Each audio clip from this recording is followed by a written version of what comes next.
Thank you. I call Jamie Greene to be followed by closing speeches.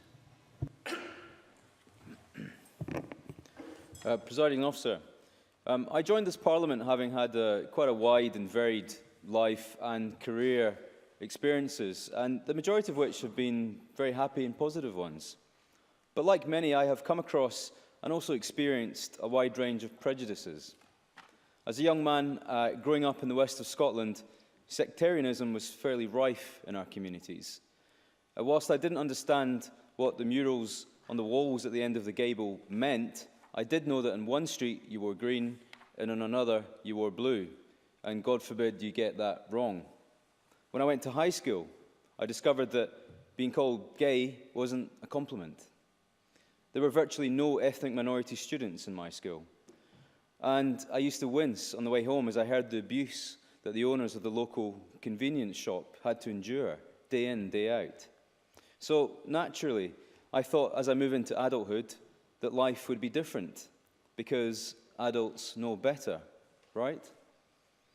But I've sat in recruitment meetings in my career and heard words like, well, we have a pile of responses to the job ad, so let's just take out all the ones with foreign-sounding names, and that will make life easier for us. I have friends who have been beaten black and blue as they walk home from a night out, or abused in a supermarket for holding the hand of the one they love. I guess the point of these anecdotes is to demonstrate that prejudice and bigotry is often born out of just plain ignorance, as well as a deep, genuine hatred passed on from one generation to another. Hate crime often derives from prejudice, but prejudice often derives from stigma. Presiding Officer, as co-convener of the Parliament's new LGBTI cross-party group, I hope the Chamber will forgive my indulgence as I focus on this subject. As my colleague Annie Wells pointed out, according to the Crown Office, sexual-orientated aggravated crime is not only rising, but is the second most common type of hate crime in Scotland. Worryingly, the Equality Network's 2015 Equality Report points out that 97% of LGBTI people in Scotland have personally faced prejudice or discrimination. So let's take a moment to think about that. 97%. That means that nearly every single LGBTI person in this country faces or has faced some form of harassment or discrimination. It could be homophobic comments through to physical violence, or discrimination when accessing services or in school or in their place of employment. As I said to this Parliament's Standards Committee just last week, it is true that LGBT acceptance has soared in our society. Scotland is a very inclusive place, but that alone does not equate to true equality. As a society, we're still very quick to label people and put them in boxes. Now, a recent review of evidence on hate crime and prejudice from the Scottish Centre for Crime and Justice points out that the list of protected characteristics under the Equality Act 2010 do not always line up with the definition within Scots hate crime law.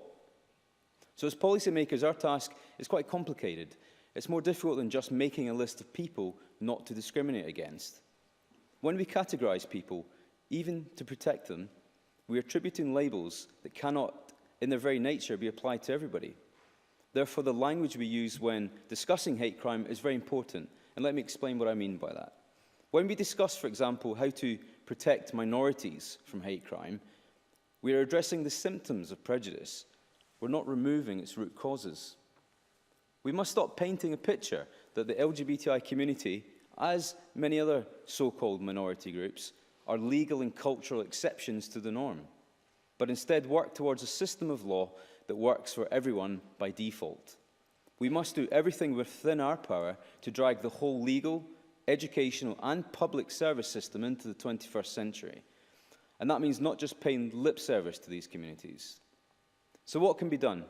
Well, there's plenty of legislation passed by Holyrood and Westminster for the prevention and eradication of hate crime. But the Law Society of Scotland has pointed out that it is scattered across numerous statutes. The Law Society further points out that if the law were consolidated in one place, it may improve clarity and access to justice for all. I think that's something we should consider. But hate crime rarely happens in isolation, yet we still know so very little about it and the people who perpetrate it. I think much more research is needed on how hate crime intersects with other social issues in society, such as poverty, ethnicity, and religion. There needs to be far greater efforts to open the channels of communication between those communities and public authorities, which is why I'm encouraged, for example, that Police Scotland are training more than 60 officers to work with the LGBTI community to help prevent hate crime. But this is no time to pat ourselves on the back and say, job done. The Equality Network points out that we need to find out whether restorative justice is being used effectively for different types of hate crime. Tackling online hate crime and criminalising threatening communication, especially, are two areas where I think Scotland has more room for improvement.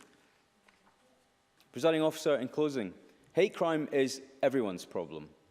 Whether it is anti-Semitism, anti-Islamic sentiment, homophobia, biphobia, transphobia, or sectarian bigotry, we as members of this Parliament have a role to play in this. I'm in my final closing seconds.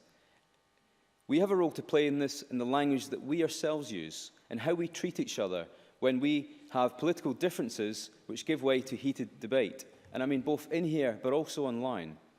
Because, Presiding Officer, the more we work together in tackling prejudice, the more inclusive our society becomes and the greater the opportunities will be for everyone.